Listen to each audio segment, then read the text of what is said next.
Hey guys, welcome back to the channel. Wanted to check in. I'm doing a accent wall that will have a hidden door integrated into the wall. It's got a gun safe / safe room over here that will be integrated into the wall. We won't be concealing this, but this was a little door that goes under the staircase that the homeowner did want to conceal. There are some really important things that you need to know to execute a door like this that's hidden in a slat wall. We're gonna go over that in this video. Just to give you some context, we're working in a basement on a lake property. As you can see here, it's a big space. You might be able to see the water out there. It's gonna be an awesome house. But this room is a hunting room. So it's gonna have a hunting theme. This is a 2-story room. It's gonna have a airplane hanging from the ceiling, and then all kinds of deer heads and animal heads hanging all around this area. And then this will be a slat wall, accent wall going around, and we're gonna hide that door. This wall will be paint grade, but I have installed 3/4 inch plywood all the way around the room, ordered some 10-foot plywood so we could get continuous sheets. And then I've carefully made sure that the bottom is 9/16 up off the floor all the way around. That way we can slide our 1/2 inch LVP flooring all the way under that plywood. I did scribe the top of the sheets to the ceiling, and we did run a bead of caulk for the painter already. It'll make it a little bit easier for him so he doesn't have to get his fat finger between the slats later on. It is important whenever you're using a plywood backer to plan your layout for your slats as you go, and to strategically put your splices and your plywood behind where your slats are gonna go. That way they're all hidden. Let's back up a little bit and talk about the door.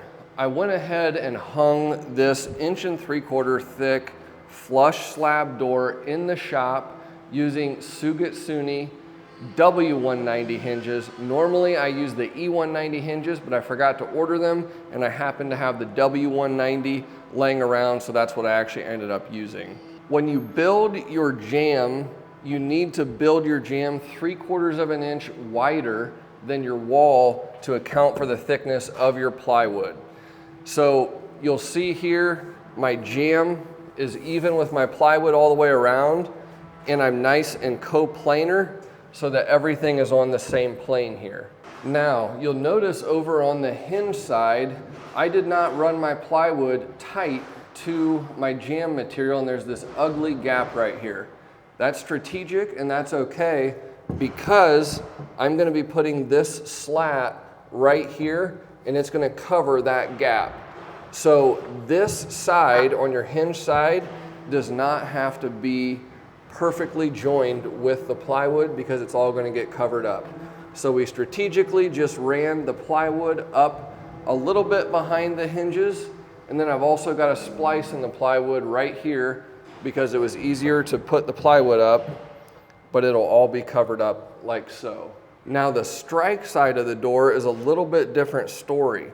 We're going to be mounting a slat over the edge of the door, and it will overlap ideally so that it will cover the joint with your jamb and plywood connection, so that when everything is closed, this splice where the plywood joins to the jamb is ideally covered by this slat. However, whenever you do open the door, this connection is going to be exposed, and you're also going to see this connection up here between your slats. So it's important that you join the jamb to the plywood as well as possible so that it's seamless and you can't see that joint. Now I installed this plywood and the door yesterday and finished it at the end of the day. Before I left, the joint was decent, but I put wood filler all the way over that joint to fill any gaps that were there. That way it dried overnight, and now I'm gonna sand it before I start putting my slats on. Now, I'll tell you, I am loving the new Milwaukee M18 sander. Great balance, and it's perfect for grabbing, running down to the basement, and doing little sanding tasks like this.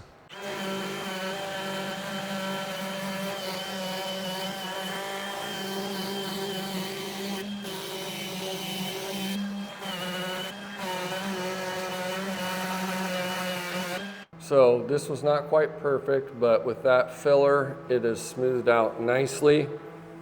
We've got a good joint all the way around that will paint up well so that this seam won't be hardly noticeable at all once there's paint on it. For step one of applying our slats, we'll start here on the hinge side, and we're gonna line this up basically with the inside edge of my jamb, maybe even push it over just a hair more, but not much. I'll talk more about this in a second.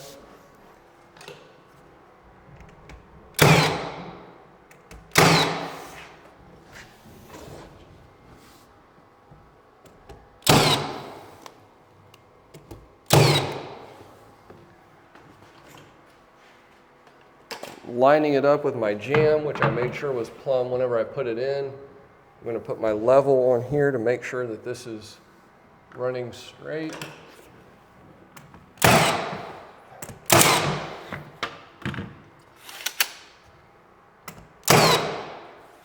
So there we go. Next up is our strike side. So we're going to have a fixed piece that will come down to the bottom of our jamb with a 15-degree miter. And then on the door, we'll have a piece that is fastened to the door, and it will overlap the jamb and close like so. You'll notice here that I've got a pencil line plumbed down just about 1/8 of an inch on the inside of my joint right here. That way my slat will just cover my joint, but I'll have as much of the slat as possible connected to the door for strength.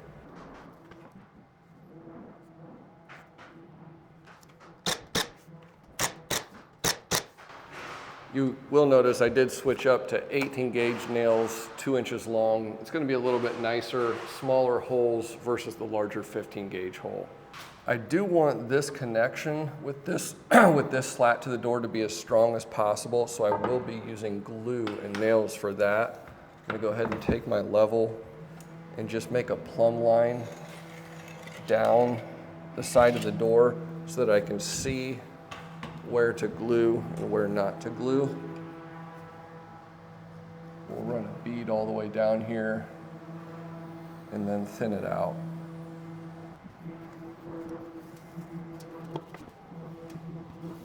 Okay.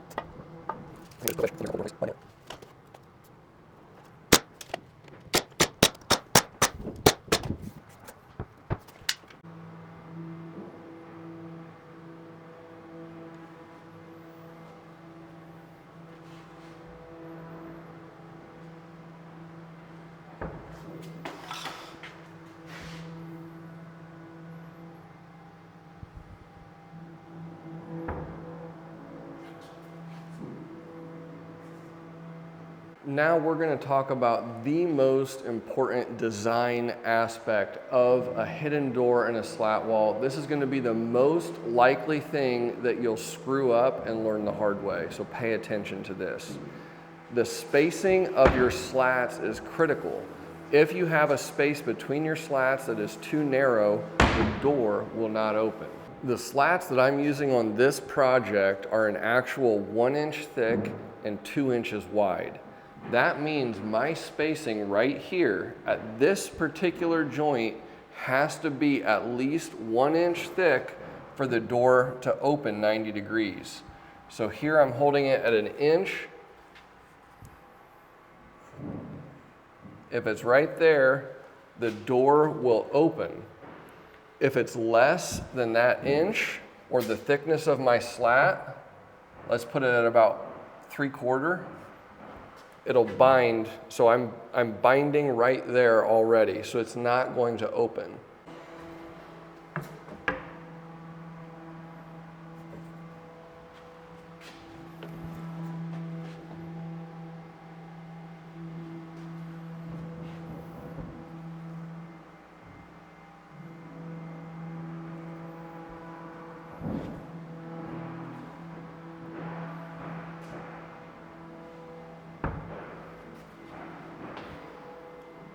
The simplest way for you to figure out your minimal spacing is to install this slat And then whenever you open the door, open it basically as far as it'll go. Take your pencil on the inside here and mark it.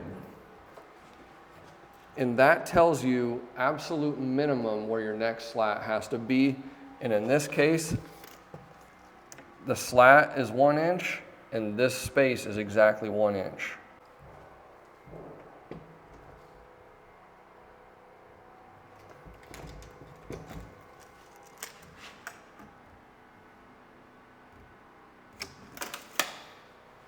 It is really important for you to understand with this design, on a slat wall like this, you're only going to get the door to open about 90 degrees unless you drastically increase the space between your slats or make your slats a lot thinner. So keep that in mind, that you're usually only going to be able to get about 90 degrees of opening on a design like this. By now you're probably starting to get it that this right here is the most critical space on the whole wall. The other spaces actually don't matter other than from a design perspective that you want your spacing to be even. But a lot of times it may even be better just to fudge your spacing right here slightly wider than your other spacing. So if I'm targeting an inch space between all my other slats, I might want to go with like 1 1/8 inches right here, which is what I'm probably going to do in this case.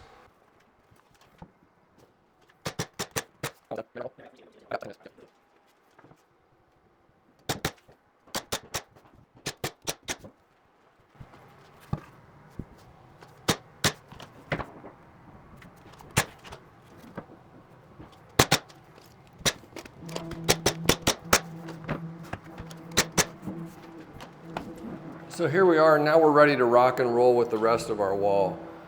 We've got our key points figured out, so now we can really dial in our spacing on all these other slats and just go to town nailing them onto the wall. You will notice here, I mean, this is a concealed door, it's not a hidden door.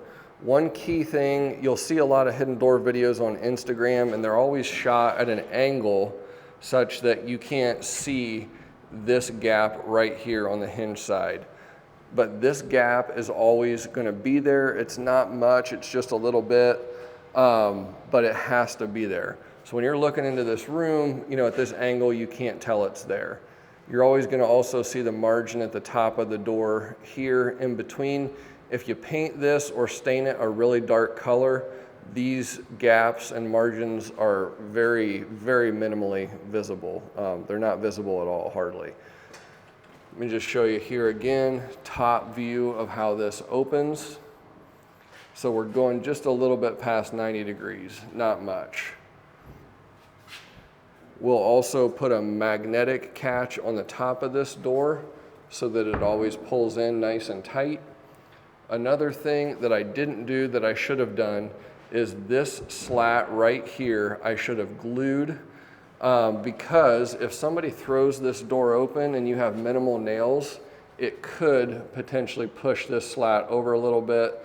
Ideally, you would put some kind of stop that prevents it from being overswung, but that is something to watch out for also. So now I'm gonna let one of my guys take over and install the rest of these slats, and then I'll check in whenever we're done. One thing I'm working on in my business personally is something that I've heard called the 10-80-10 rule. So as we learn as trade business owners to delegate to our team, a lot of times I'll try and start out with that first 10% of a task, kind of helping with layout, strategy, and technique, kind of getting things started.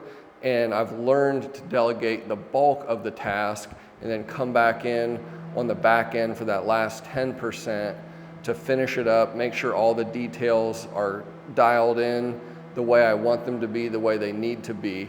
So this was a little bit more like a 30-50, actually more like 30-70 task. I did the first 30% and then he's gonna take the last 70, but that's just a little tidbit, something I'm working on in my business that I think is a good strategy for businesses like this.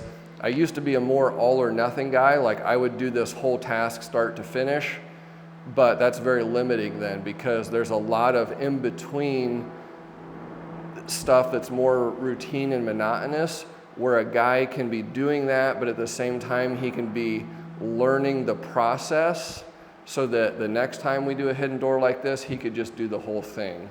So, and just like that, here we are all wrapped up. Paul was hard at it, finishing out all of these slats. It looks great, really happy with how it turned out. Let me give you a little closer look. I guess first off, from the far away view, here's our hidden door. I should say concealed door over here. So we've got a magnet on this and it pulls it in really nicely and you really don't even hardly know it's there. Really nice feature. So walking up here to it, you notice that these are all mitered at 15 degrees. You'll see our magnetic door catch right there, so that whenever it closes, it pulls everything in nicely. The important thing to always remember is on your hinge side, you are going to have a little bit of a gap exposed right here. When you look straight on, you can see it, but once you back off, you really can't tell it's there. You will see the margin at the top of the door, but if you paint this a dark color, it's very minimally noticeable. I usually try to leave a 1/16 or 3/32 for my margin across here. You don't want it to be too big, but you don't want it to be too small that it could cause you to have issues either. The nice thing about using 3/4 plywood on the walls is that you can nail your slats on with 18 gauge and you don't even have to glue them or use adhesive or anything. I really just don't like trying to nail these slats onto a drywall wall backer. I much prefer to have plywood. A very important detail is across the bottom here. We very carefully left our plywood and our slats up so that our LVP flooring can slide all the way back to the drywall. That'll make it look the best. We left an extra 1/16 margin from our LVP, which is a nice safety margin, so that'll be ideal as well. One note that I highly recommend is to try to finish with a full slat when you do your layout. That will make it so that when this is all painted, it's its own wall, and then any other wall details can butt right up to this end slat. Unfortunately, I kind of messed up the layout over here, and I ended up with a space on that side of the slat, which I wasn't intending to do. We even had to use a little caulk on that plywood, but it'll be okay. It's just not ideal. Around this safe, we planned our layout so that it would work out really well with an equal margin all the way around the safe. And then on the back side of this slat, we added a little bit extra material so that it would go all the way back to the safe. That turned out really good. Everything up here is glued in pinch dog. You'll see the pinch dog holes. Paul filled those, and that's gonna paint up real nice. Receptacles can be a little bit tricky. You always have to plan on the outlet plate kind of going around here. So we treat each one individually. Here we glued and pinch dogged little pieces in between so that when that plate goes over there, that'll look good. Some of these other ones, not always ideal, but that's just kind of what you have whenever you have these receptacles and walls like this. I'll show you this key detail one more time. This was the whole reason I wanted to make this video, was to show you guys this. The whole key thing that you need to know when you're designing a slat wall and a hidden door like this is that this space right here has to be thicker than the thickness of your slat. That's the key thing to always, always remember. If you get that right, you'll be able to figure it out. If you get that wrong, you're gonna have a bad day. And you can kind of hear I'm dragging on this extension cord down here, but very pleased with this. Looks nice. And then we've got a great finish around this safe as well. Thanks for watching. As always, it's about 5 o'clock on a Friday and I've got an hour-and-a-half drive home, so I'm gonna get out of here. If you've got any comments, drop them in the comments below. I always try to answer those, and I do read all the comments. It's much appreciated. So we'll see you in the next video.